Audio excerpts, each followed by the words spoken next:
The Aurora has to explode first before you can go inside. After that, you can go right in.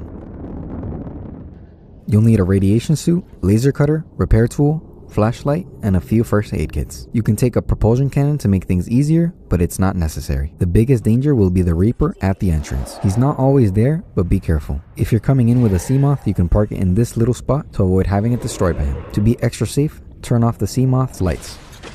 Then you'll deal with these little guys outside called crawlers. They don't do too much damage, but they can be annoying. This is where you can use the propulsion cannon to blast them into space.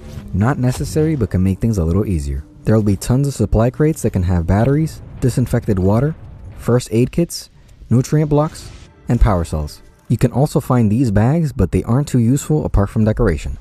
To get inside, you want to go in through this hole to avoid going all the way around and encountering a Reaper. Both doors to go in and out are here, so you don't need to go to the back of the ship. The best entrance is the one at the very top, like you'll see here.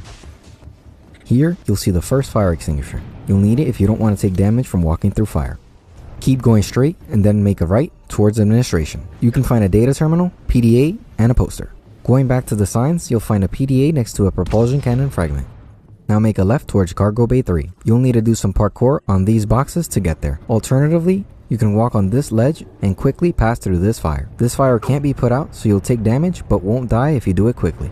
Pass the boxes at this door, put in the code 1454. This is Cargo Bay. Make sure to look around for a PDA, Cyclops fragments, and supply boxes.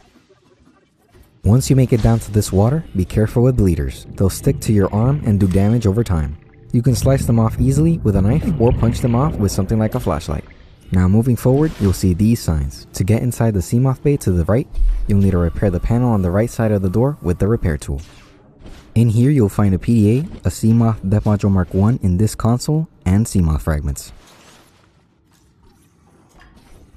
Back at the signs, you can go straight to drive room. You don't need a fire extinguisher here, you can get around it by jumping on this pipe. In here, you'll find a Cyclops engine efficiency module at the first console. From here, you can eliminate the radiation by repairing 11 holes with the repair tool. They're found only on the pillars, with most of them being underwater. You can easily spot them because they all give off sparks. After repairing everything, the radiation won't go away instantly.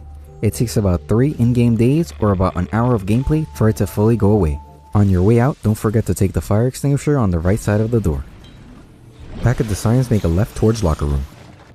Take the laser cutter and open this door. This is locker room. In here you can find 2 PDAs, batteries, first aid kits, and water. Now from locker room, make a left towards Prawn Bay. To open this door, you'll need to repair the panel on the left side of the door with the repair tool. Now you can do some parkour to get up these stairs to get to the living quarters. The first door to the right will be supply room, where you can find nutrient blocks and water. The door to the left will be the canteen, where you can find a PDA, fire extinguisher, and a poster. You can scan most of the furniture in here to get the blueprints if you want them.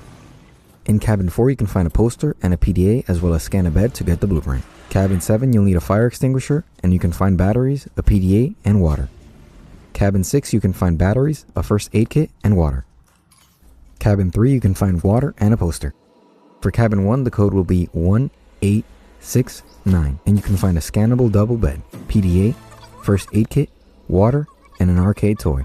For the captain's quarters, the code will be 2679, and you can find a PDA, a very important data terminal you'll need to finish the game, as well as a miniature version of the Aurora. Now back at the Prawn Bay, you can find 5 prawn suit fragments. You shouldn't need to use the fire extinguisher here unless you want to or think you need to. There will be 4 fragments in the front and 1 in the back. You can also find the storage module at the center console. In the pool, you can find a fire extinguisher if you need it, and a spare flashlight with no battery in it.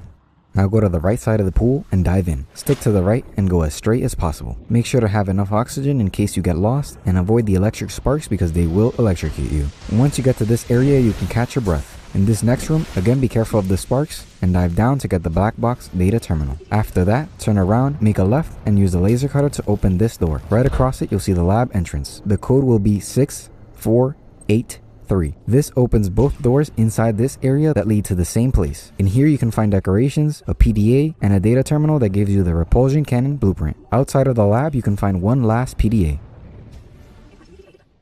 This is the other entrance to the lab. Then at this exit, you'll need a propulsion cannon to move debris out of the way, and you can also find another fire extinguisher.